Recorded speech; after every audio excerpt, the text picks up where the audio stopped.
नमस्कार, मी आशिष जाधव. महाराष्ट्र वनच्या या विशेष मुलाखतीत तुमचं स्वागत आहे. SRAची बरेच वर्षांनी पोलखोल झाली आहे. ती पोलखोल एका सामान्य माणसानं केलेली आहे. त्या माणसानं जेव्हा राजकारण्यांवर आक्षेप घेतले, आरोप केले, तेव्हा त्याच्या चारित्र्यापासून तर त्याच्या व्यक्तिमत्वापर्यंत प्रश्नचिन्ह उपस्थित झाले. पण माझ्यासारख्या पत्रकाराला, जो आज 17-18 वर्षापासून पत्रकारितेत आहे, त्याला एक प्रश्न हा पडलेला आहे की पहिल्यांदा एक व्यक्ती जे काही पैसे त्याला लाचेच्या स्वरूपात किंवा ब्राईबच्या स्वरूपात मिळाले, त्यातली रक्कम पत्रकारांसमोर येऊन दाखवतो, पत्रकार परिषद घेतो. राजकारण्यांमध्ये कॅबिनेट मंत्री आहेत, पॉवरफुल आमदार आहे, या सर्वांवर आरोप करतोय. तो किती निधड्या छातीचा असेल?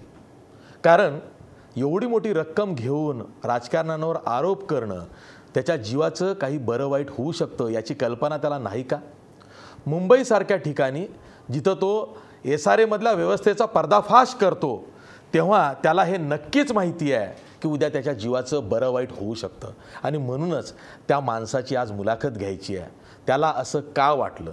आणि तो जर का सामान्यांचा लढा लढत असेल, तर ते सामान्य जे घरासाठी वनवन करतायत, त्यांना घरं का हवी आहेत? एकूणच ही SRAची व्यवस्था कशी कीड पडलेली आहे, कशी सडलेली आहे, हे दाखवण्याचा हा प्रयत्न आहे. आपल्यासोबत सामाजिक कार्यकर्ते संदीप येवले आहेत. संदीप येवले, महाराष्ट्र वनमध्ये तुमचं स्वागत आहे. पहिल्यांदा तर महाराष्ट्रातल्या तमाम मराठी माणसानं एका मराठी माणसाकडं एवढ्या मोठ्या नवा नोटा 500च्या 2000च्या एकत्रित घेऊन फिरणं सर्वांना आश्चर्य वाटतंय, मलाही वाटतंय. आणि मी सुद्धा हे पहिल्यांदाच इतक्या नोटा बघतोय नव्या. तर हे सगळ्या नव्या नोटा घेऊन अशा पद्धतीनं या प्रकरणाचा पर्दाफाश करावा, इतके तुम्ही अगतिक झालात की तुमची ही काही वेगळी चाल आहे जी कोणाच्याच लक्षात आलेली नाही आहे? मी गेल्या 22 वर्षापासून घराच्या अधिकारावरती लढत आहोत. या बिल्डर लॉबीच्या प्रवाहाच्या विरोधामध्ये सत्यासाठी लढत आहे. घराचा अधिकार प्रस्थापित करण्यासाठी आणि अबाधित राखण्यासाठी हा आमचा लढा आहे.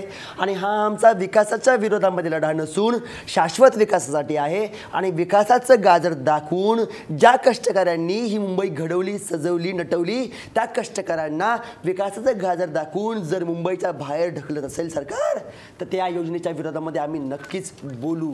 या ठिकाणी आम्ही स्पष्ट करतो. ठीक आहे. प्रश्न असा आहे की तुम्हाला 11 लाख नाही 11 कोटी, बघा आकडा पण खूप मोठा आहे, 11 कोटीची लाच ओमकार बिल्डरनं देऊ केली असा तुम्ही आरोप केला. त्यातला 1 कोटीचा पहिला हप्ता तुम्हाला त्यांनी दिला. त्यातले 40 लाख रुपये तुम्ही इथं आणलेले आहेत, पत्रकारांसमोर ठेवलेले आहेत. 60 लाखांचं तुम्ही काय केलं? हा मुख्य प्रश्न आहे की 60 लाखांचं काय केलं.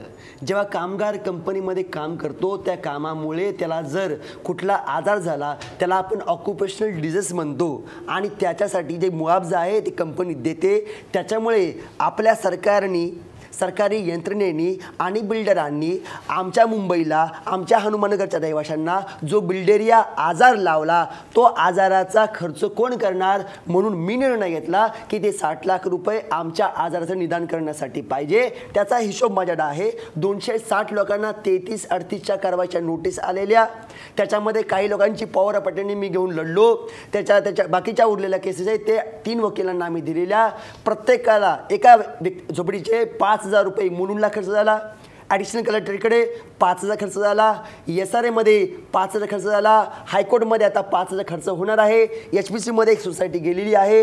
गेल्या 4 वर्षापासून आम्ही माहितीच्या अधिकाराखाली माहिती काढली, ते पण पैसे आम्ही या ठिकाणी ओढलेले आहेत.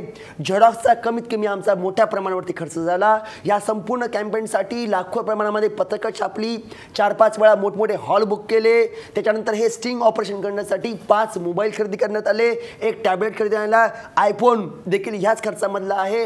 असे आम्ही 3 वेळा मोर्चा काढला. या बराच हिशोब जो आहे तो आहे. आणि हे का करावं लागलं? कारण का ही जी लॉबी आहे, ज्या व्यवस्थेच्या विरोधामध्ये आम्ही लढतोय, ती लॉबी धनबल आणि बाहुबळ या सगळ्या बाजूनी आहे. आणि त्याच्यामुळे संदीप येवले कितीही खर्च करतो म्हटलं तर 60 लाखाचा खर्च पचनी पडत नाही. बरोबर. इतकं काय केलंय? स्टिंग ऑपरेशन केलंय. तुम्ही पत्रकारांसमोर आलात, फुकटात आलात. पत्रकार तुमच्यापर्यंत आले, फुकटात आले. तुमची बातमी केली, त्यांनी फुकटात केली. आज इथे आलं, आम्ही सुद्धा मोफतच करतोय. खर्च कुठं होतोय? हा, जर आपण पकडले की एका व्यक्तीचे 15,000 तरी 100 लोकांचे 15 लाख असेच झालेले आहेत. त्याच्यामुळे 150 ते 180 लोकांचा प्रत्येकी 10 ते 20,000 खर्च झालेला आहे. नंबर 1. नंबर 2, माधवबाग हॉल एक तो प्लॅन होता की बिल्डरला तिकडे बोलवायचं ॲग्रीमेंट साईन करण्याच्या बहाण्याने. तो माधवबाग हॉल आम्ही बुक केलेला आहे. त्याच्या आधी आमच्या मीटिंग झाल्या त्या, आता पत्रकार परिषदला 10,800 रुपये भरले प्लस वाढीव चार्जेस म्हणजे 10,000 20,000 ते झालेले आहेत. असा प्रत्येक खर्च जो आहे तो पूर्ण डिटेल आम्ही देऊ, त्याबद्दल बिलकुल वाद नाही. पत्रकार फार खोचक असतात, बातमीच्या पलीकडे जाऊन काहीतरी शोधण्याचा प्रयत्न करतो, त्याचा हा भाग होता. आता मूळ मुद्द्यावरती येऊया. ही जी हनुमान नगर विक्रोळीमधली SRAची स्कीम आहे, इथं असं काय झालं की तुम्हाला असं वाटलं की आता तीच वेळ आहे की यांचा पर्दाफाश केला पाहिजे, यांच्याकडनं लाच घेऊन ती रक्कम मीडियासमोर नेली पाहिजे आणि एकूणच ज्यांचे म्हणून तुम्ही नावं घेतलेली आहेत त्यांच्यावर तुम्ही आरोप केलेले आहेत, तर असं का वाटलं की हे आताच केलं पाहिजे? गेल्या 22 वर्षापासून मी लढतोय. माननीय मेधाताई पाटकर यांच्यासोबत मी काम केलेलं आहे, अण्णा हजारेंसोबत पण काम केलेलं आहे. मेधाताई 2 वेळा गोळीबारला उपोषणाला बसलेली, मुंबईच्या 15 सोसायट्यांची चौकशी लागलेली, परंतु त्या चौकशीचा अहवाल असा सांगतो की परत चोरांकडे जावा आणि त्यांच्याकडे न्याय मागा. जो व्यवस्था हमारा शोषण करती है वो व्यवस्था हमको कैसे न्याय देगी? जे चोर आहेत त्यालाच म्हटलं बाबा तू चोरी केली का, तो कसा म्हणेल की मी केली? मी तुम्हाला हे बाळबोध प्रश्न पण विचारणार नाही की तुम्ही अँटी करप्शन ब्युरोकडे का गेला नाहीत, तुम्ही पोलिसांकडे का गेला नाहीत. मला माहिती आहे ज्या व्यवस्थेच्या विरोधात तुम्ही लढता आहात, ज्या लोकांची तुम्ही नावं घेतली, त्या एरियामधला त्या परिसरामधला त्यांचा वकूफ बघता तुम्ही जर का पोलिसांकडे किंवा अँटी करप्शनकडे जाण्याचा विचार जरी केला असता, बोलून जरी दाखवला असता माझी मर्जी झाली असती, तर तुम्ही इथपर्यंत पोहोचू शकला नसता. बरोबर. पण प्रश्न असा आहे की ज्यांची म्हणून तुम्ही नावं घेतली, तुम्ही SRAचे तत्कालीन CEO विश्वास पाटील यांचं नाव घेतलं. विश्वास पाटील यांच्यावर तुमचा काय आरोप आहे? आमचे आमदार स्थानिक यांनी याच्यामध्ये कुठल्याही प्रकारचं गांभीर्य घेतलेलं नाही. आम्ही त्यांना 3-4 वेळा निवेदन दिली, 300-400 माणसं गेलो, परंतु राम कदम यांना आमचं छत नाही वाचवायचे, छत्री द्यायचे, आमच्या घरांचं रक्षण करायचं नाही, राखी बांधायचे, लोकांना तीर्थयात्रेच्या नावाखाली काशी करायची, परंतु बिल्डरची थोडा बहुत प्रमाणात सर्वच आमदार करतात. सध्या आमदार मतदारांना 5 वर्ष स्वतःच्या कवेत ठेवण्यासाठी तीर्थयात्रा असेल, वेगवेगळी छोटी छोटी काही पिकनिक असतील, आणखीन काही स्कीम असतील, समाज मंदिर असतील, हे करतच असतात. तो गौण प्रकार आहे. पुढे बोला. तर याच्यामध्ये आम्ही नंतर मग विश्वास पाटील माननीय बच्चूभाऊ कडू यांना भेटलो. माननीय बच्चूभाऊ कडू यांनी SRA CEOला पत्र पाठवलं. त्याचा फॉलोअप घेण्यासाठी मी 2 वेळा गेलो. त्यावेळा विश्वास पाटील म्हणाले सुद्धा की स्थानिक आमदार राम कदम यांनी मला फोन केला आणि म्हटले की माझ्या विधानसभा क्षेत्रामध्ये दुसरा आमदार काय करतोय आणि यांचं हिअरिंग घेऊ नये. दुसरी गोष्ट, ज्यावेळा मी प्रकाश मेहता यांच्या बंगल्यावरती गेलो त्यावेळेला राम कदम पोडियम खाली उभे होते. तो तिथून निघाले आणि प्रकाश मेहता सांगितलं की ही माझ्या वस्तीची लोक आहेत, याच्यामध्ये लक्ष द्यायचं नाही. त्याच्यामुळे हा दुसरी बाब. तिसरं, विश्वास पाटील यांच्याकडे आमच्या पेंडिंग आहेत, पुरावे आहेत आणि असं असताना विश्वास पाटील यांनी या योजनेमध्ये IOA पास केलेले आहेत. त्यांना सगळी सत्य परिस्थिती माहिती. विश्वास पाटील विश्वासाच्या पात्रतेचे नाही आहेत. त्याच्यामुळे त्यांचं पानिपत करायचं का आमचं पानिपत व्हायचं यासाठी हे विश्वास पाटील म्हणतायत. हे विश्वास पाटील महाराष्ट्रातले प्रसिद्ध कादंबरीकार सुद्धा आहेत. तेच हे विश्वास पाटील जे कन्फर्ड IAS झाले आणि SRAचे CEO म्हणजे चीफ एक्झिक्युटिव्ह ऑफिसर पण होते. शेवटच्या दिवशी, रिटायरमेंटच्या शेवटच्या दिवशी 450 फायली क्लिअर केल्या असा आरोप, असा ठपका खुद्द मुख्यमंत्री कार्यालयानं त्यांच्यावरती ठेवलेला आहे. त्यांच्याविषयी बोलतायत. बघा, हे काही छोटं प्रकरण नाही आहे. ज्यांची नावं येत आहेत ना, ती नावं मोठा वकूफ असणारी आहेत. आपल्याला ही चर्चा पुढे अशीच कंटिन्यू ठेवायची आहे, पण ब्रेक नंतर.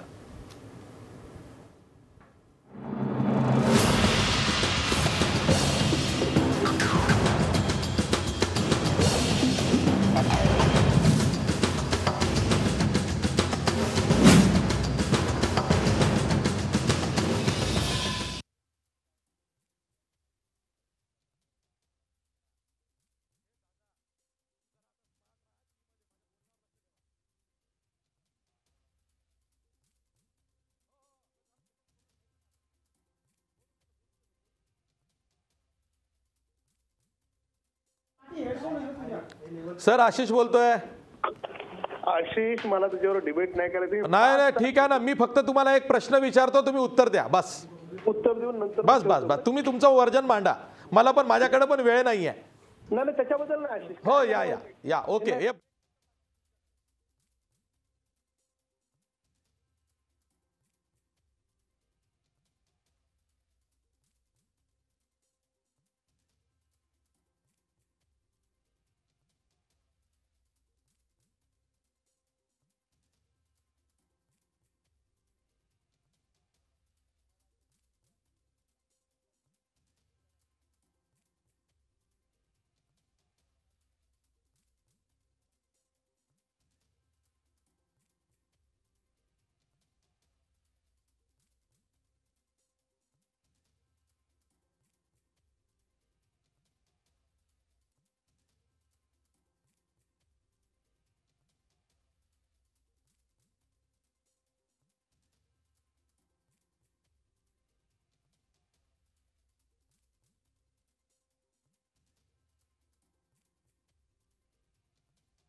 ब्रेक नंतर पुन्हा तुमचं स्वागत. राम कदम भाजपचे आमदार घाटकोपरचे यांचं वारंवार या प्रकरणामध्ये नाव येत आहे. संदीप येवले त्यांच्यावरती आरोप करतायत. आपल्यासोबत फोन लाईनवरनं खुद्द राम कदम आहेत.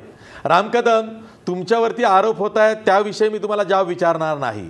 प्रश्न असा आहे की तुमच्या परिसरातली एक SRA स्कीम, त्यासाठी तुम्ही लढलं पाहिजे, पण त्याऐवजी तिथले जे साधारणतः 290 रहिवासी आहेत ज्यांच्या विरोधात 33-38ची कारवाई सुरू आहे, ती वाचवण्याऐवजी किंवा त्यांना मदत करण्याऐवजी तुमचं नाव त्यामध्ये आरोपी म्हणून किंवा दोषी म्हणून घेतलं जात आहे. आशिष, अपेक्षा आहे मी बोलत असताना आपण किंवा बाकी कोणी मध्ये बोलणार नाही. मला एक 5 मिनिटं बोलू द्या, नंतर मला दुसऱ्या कार्यक्रमाला जायचं, मग आपण निवांत दुसऱ्याशी बोलावं अशी एक विनंती आहे. ठीक आहे. आपल्यासारख्या ज्येष्ठ आणि अभ्यासू पत्रकारांना 2 गोष्टी समजून घेतल्या पाहिजेत. कालपासून सगळ्या चॅनलचे फुटेज मागवा. सगळ्या चॅनलच्या फुटेजवर करते स्वतःला म्हणून घेणाऱ्या संदीपनं सर्व ठिकाणी एकच सांगितलंय की राम कदमनी काही कोणाला जबरदस्ती केली नाही, सही करा किंवा सही करू नका असंही नाही सांगितलं.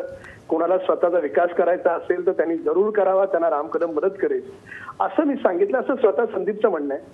संदीपचं म्हणणं काय आहे की राम कदमनी काय नाही केलं, म्हणे फक्त आम्हाला मदत नाही केली. काय मदत नाही केली हो? माझ्याकडे जे 33 लोक आले ज्यांची घरं तुटणार होती, माझ्या घाटकोवरचा प्रत्येक माणूस माझा आहे, संदीपही माझाच आहे. कॉर्पोरेशनच्या इलेक्शन मध्ये त्याने शिवसेनेचा प्रचार केला, त्याच्यामुळे तुम्ही सामाजिक कार्यकर्ते हा सुद्धा उल्लेख करताय, हा योग्य नाहीये. अहो एवढे मोठे पैसे घेऊन आले, पैशांचा सॅक्रिफाईस करतोय. ऐका एक मिनिट ऐका. शिवसेनेचा प्रचार करणारा माणूस भाजपच्या आमदाराबद्दल किंवा भाजपच्या मंत्र्याबद्दल चांगलं बोलणार नाही हे आपल्याला मान्य आहे. ठीक आहे. 2 मिनिटांसाठी समजून घ्या. जे 33 लोक आले ज्यांची घरं तुटत होती, ती घरं राम कदमनं वाचवलेत. काय चुकीचं केलं राम कदमनं? राम कदम बिल्डरच्या भानगडीत पडत नाही. कधीच कुठल्या बिल्डरवर तुम्ही सही करा किंवा करू नका हे सांगितलं नाही. आशिष, मी जबाबदारीने सांगतो, तुमचा कॅमेरा घाटकोळमध्ये पाठवा. घराघरातल्या माणसाला विचारा कुठल्याही स्कीम मध्ये की राम कदम कधी बिल्डरच्या भानगडीत पडला का. लोक मला विचारायला येतात की कदम साहेब सही करायची का नाही. मी त्याला म्हणतो तुमच्या मनाला वाटेल ते करा, करायचे करा, नसेल करायचे नका करू. स्वतःचा विकास करायचा असेल तर स्वतःच्या विकासक म्हणून तुम्ही कोणालाही निवडा. त्याच्यामध्ये मी कधीच हस्तक्षेप केला नाही. पण जर एखादा झोपडीधारक अडचणीत असेल त्यावेळेस मात्र राम कदमनं त्या झोपडीधारकाला याच्यासाठी मदत केली आहे कारण माझाही जन्म झोपडपट्टीत झालाय. आता मला माहित आहे की संदीप इतकं चांगलं काम करत असताना अचानकपणे त्याला माझं नाव का घ्यावंसं वाटलं. राम कदम नाव घेतलं तर मीडियाची मोठी बातमी होईल म्हणून नाव घेतलं का कशासाठी नाव घेतलं? बरं ठीक आहे, एकच मिनिटात विचारतो, 1 मिनिटात त्यांना विचारतो, तुम्ही त्यांचं नाव का घेतलं? मदत केली नाही हे कारण असू शकत नाही. आशिष, मी डिबेट नाही करणार. मी एकच मिनिट थांबा.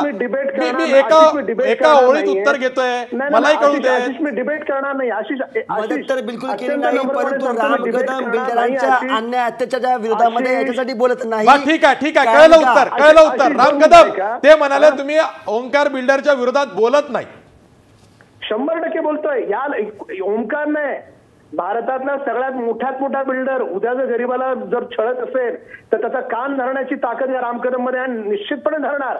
आणि माझ्यासाठी घाटकोपरचा प्रत्येक माणूस हा माझ्यासाठी देव आहे आणि त्यासाठी तर सगळ्यात आधी धरणार. बरं, माझा शेवटचा प्रश्न आहे तुमच्यासाठी, शेवटचा.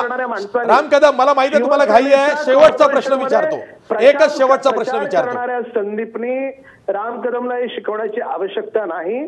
उलट पक्षी संदीपने या गोष्टीचं उत्तर दिलं पाहिजे. खरंच प्रामाणिक आहे ना, 60 लाख 1 कोटी रुपये 1.5 महिन्यापूर्वी घेतले, का पोलिसांना सांगितलं नाही? काय अडचण होती? का पत्रकारांना सांगितलं नाही? 1.5 महिन्यामध्ये असं कुठला वेळ गेला का तुम्हाला काय बिल्डर कडून काय नेगोशिएशन व्हॅल्यू करून बार्गेनिंग वाढवायची होती? संदीप येवले, तुम्हाला तुमची बार्गेनिंग पॉवर वाढवायची होती का?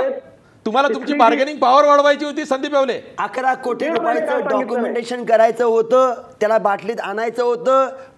पावसाची कारवाई होती, त्याच्या आधी मेची कारवाई, ती आम्हाला लांबवायची होती. आणि या सगळ्या प्रोसेससाठी पूर्ण इव्हिडन्स जमा करण्यासाठी हा वेळ गेलेला आहे. त्याच्यामुळे राम कदमच्या पोटात याच्यामुळे दुखतंय की संदीप येवले फेमस होतोय. ठीक आहे, कोण पॉप्युलर होतं याविषयी नका. हा, बोला, कंटिन्यू करा. राम कदम, प्रचार करणाऱ्या संदीपकडे 1.5 लाख रुपयाचा फोन कसा काय येतो? त्याला 1 रुपयाची नोकरी नाही, कसा काय येतो 1.5 लाख रुपयाचा फोन? बरं, राम कदम ऐका ना, संदीप येवल्यांवरही आक्षेप घेतले जात आहेत, त्यांच्यावरही आक्षेप घेतले जातील, कारण 1 कोटी रुपये त्यांना मिळाले, त्यातल्या 60 लाखाचा हिशोब त्यांना द्यावा लागेलच. पण यासाठी ऐका ना राम कदम, ऐका ना, संदीप येवले काही धुतल्या तांदळाचे नाहीत असं या क्षणाला आम्ही मानणारे नाही आहोत, कारण 60 लाखाचा हिशोब त्यांनाही द्यावा लागेल. पण आता त्यांनी विषय काढलेलाच आहे, प्रकरण लोकांसमोर आलेलंच आहे. अशा वेळी मुख्यमंत्र्यांनी SRAचे अध्यक्ष म्हणून चौकशी का लावू नये? कोणाला अटक का करू नये? कोणाला बडतर्फ का करू नये? आशिष, संदीपही शेवटी माझ्या घाटकोरमध्ये राहतो, तो माझाच आहे. माझ्या घाटकोरमधल्या कुठल्याही झोपडीधारकावर अन्याय होत असेल तर राम कदम निश्चितपणे त्या बाबतीमध्ये अग्रेसर राहील. हे आधीही सांगितलंय, आताही सांगतो आणि भविष्यात देखील. चौकशीचं काय? मुख्यमंत्र्यांवर प्रश्नचिन्ह उपस्थित होत आहे. SRAचे अध्यक्ष मुख्यमंत्री देवेंद्र फडणवीस आहे. या गोष्टीमध्ये सगळ्याच गोष्टीची चौकशी होईल की 1 कोटी रुपये 1.5 महिन्यापूर्वी घेऊन लपवले का, काय झालं, काय नाही झालं. ओंकार बिल्डरनी पैसे दिलेले आहेत, लाच दिली गेलेली आहे, सगळ्या गोष्टीची चौकशी होईल. ओंकार बिल्डरनी लाच दिलेली आहे, हे पैसे इथं दिसत आहेत. ओंकारनी लाच दिली असेल तर त्याची चौकशी होईल आणि ज्यांनी लाच घेतली त्याची चौकशी होईल. मी तयार आहे. पण याच्यामध्ये न्याय जो मिळेल तो झोपडीधारकाला मिळेल. ठीक आहे, न्याय जो मिळेल तो झोपडीधारकांना मिळेल, तो संदीप येवल्यांना मिळणार नाही. प्रश्न असा आहे की ज्या माणसानं अशा पद्धतीनं सगळा पर्दाफाश केलेला आहे, पैसे समोर दाखवलेला आहे, मोठा एव्हिडन्स पुरावा हा लोकांसमोर आलेला आहे, एवढं होऊनही सत्ताधारी पक्षाशी संबंधित नेत्यांची नावं येत आहेत, मंत्र्याचं नाव येत आहे, विरोधी पक्ष नेते किंवा विरोधी पक्ष कारवाईची मागणी करतायत, तरीही मुख्यमंत्री SRAचे अध्यक्ष म्हणून या प्रकरणाची साधी दखल घेत नाहीत. याला काय म्हणायचं? यावर चर्चा करायची ब्रेक नंतर.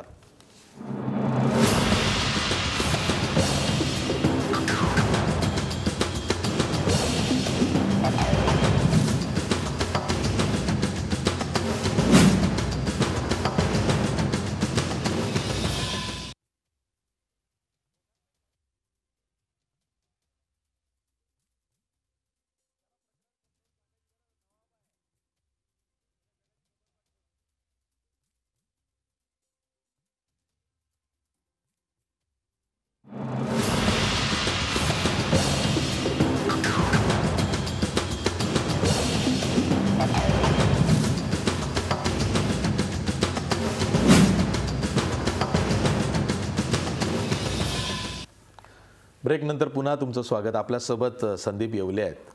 संदीप येवले, आत्ता तुमचे आमदार, तुमच्या परिसराचे आमदार, भाजपचे आमदार राम कदम असे म्हणाले की मी यांना मदत केली. तुम्ही आक्षेप घेतला की त्यांनी स्थानिक आमदार म्हणून आमच्या प्रकरणात लक्ष घालावं, बिल्डरच्या विरोधात बोलावं, तर ते त्यावरती गोलगोल उत्तर देत आहेत. राम कदम यांच्यावरती इतका आक्षेप स्थानिक आमदार आहेत म्हणूनच आहेत की यांना हे सगळं माहिती आहे आणि यांचा मोठा आश्रय या ओंकार बिल्डरला आहे म्हणून राग आलाय? नाही, आम्ही एवढे पुरावे देऊन सुद्धा राम कदम बिल्डरच्या भ्रष्टाचार संदर्भात बोलत नाही, चुकीची माहिती देतात, एडगावावरून पेडगावाला जातात, हे मोठा मुद्दा आहे. आणि राम कदमला फक्त हनुमाननगर नाही, याच्या आधी भटवाडीची गणेशवाडी, त्याच्यानंतर बाजूला हनुमाननगर, कुठल्याही लोकांचं हे काम करत नाही, हे फक्त धार्मिक आणि ह्यांच्यामध्ये असलेले आहेत.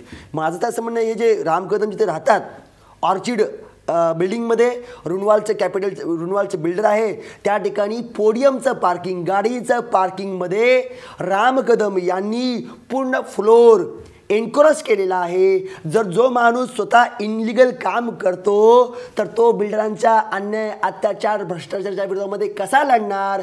म्हणून राम कदम यांच्या पोटात दुखतंय की हे आम्ही सगळं बाहेर काढतोय, आम्ही त्यांचं काम हे त्यांनी केलं पाहिजे. आमदार खासदारांनी ते आमच्यासारख्या कार्यकर्त्यांना करावं लागलेलं आहे. ठीक आहे. आपल्यासोबत राष्ट्रवादी काँग्रेसचे मुख्य प्रवक्ते नवाब मलिक आहेत, माजी मंत्री आहेत नवाब मलिक. नवाब भाई, तुम्ही बघताय ज्या पद्धतीचं हे SRAचं प्रकरण पुढं आलेलं आहे, संदीप येवले पैसे घेऊन सगळीकडे फिरतायत, लोकांसमोर त्यांनी हा पर्दाफाश केलेला आहे.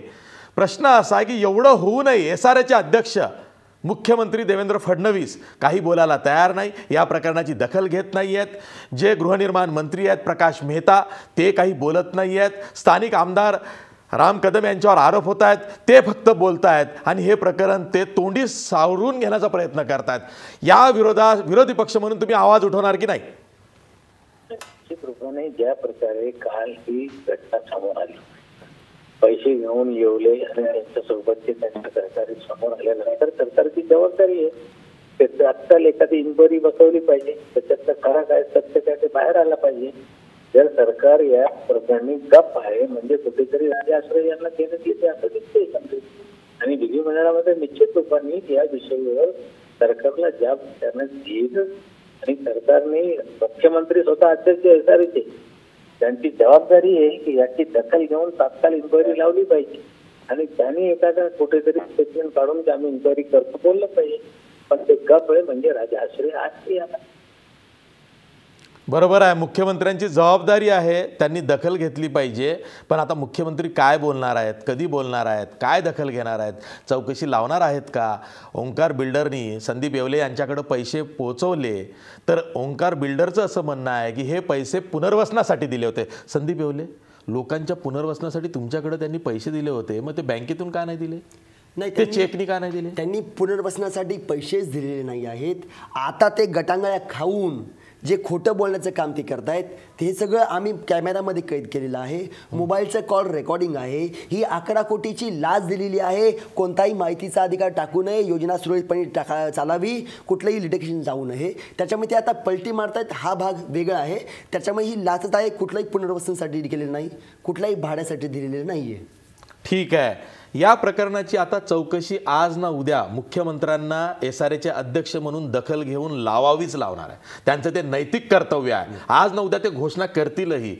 चौकशीला सामोरं जायची तुमची कशी तयारी आहे ही आपण संदीप येवले यांच्याकडनं त्याची छानबीन करून घेणार आहोत. कारण संदीप येवलेंनी प्रकरण काढून ते मसिया होऊ पाहत असले तरी उद्या त्यांनाही आरोपीच्या पिंजऱ्यात व्यवस्थेकडून उभं केलं जाईल हे त्यांना मी वेगळं सांगायची गरज नाही आहे. यावर मला चर्चा करायची आहे, पण ब्रेकनंतर.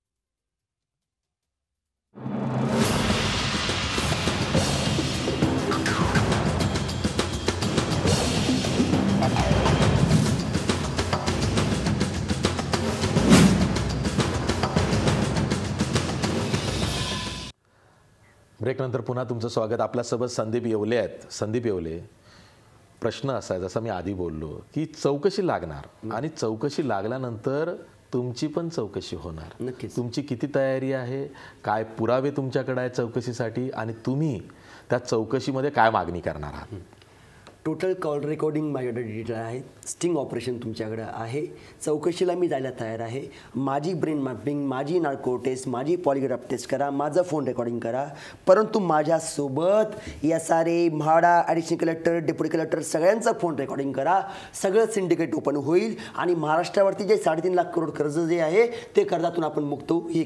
चौकशीमध्ये नुसत्या चौकशी समितीहून काही होत नाही. आम्हाला आउटपुट पाहिजे. माननीय मुख्यमंत्री जे कौशिक मोरे म्हणतात की तुमच्यासोबत मिटिंग झाली, तुमच्यासोबत सेटिंग झाली, बाबूलाल वर्माजींचे वडील CM आणि PMला खिशामध्ये घेऊन फिरतात, कृपया करून आमचा तुमच्यावर विश्वास आहे, परंतु तरी पण तुम्ही स्पष्टीकरण द्यावं आणि ह्या योजनेमध्ये तात्काळ स्थगिती दिली जावी, ही माझी मागणी आहे. मुख्यमंत्र्यांवरच त्यांनी जाहीर आरोप केलेले आहेत की अशा पद्धतीनं मुख्यमंत्र्यांबरोबर बिल्डरचं सेटिंग झालं, अशी बाब तुमच्यापर्यंत पोहोचली आहे असे सुद्धा कौशिक मोरे मीटिंगमध्ये म्हणाले.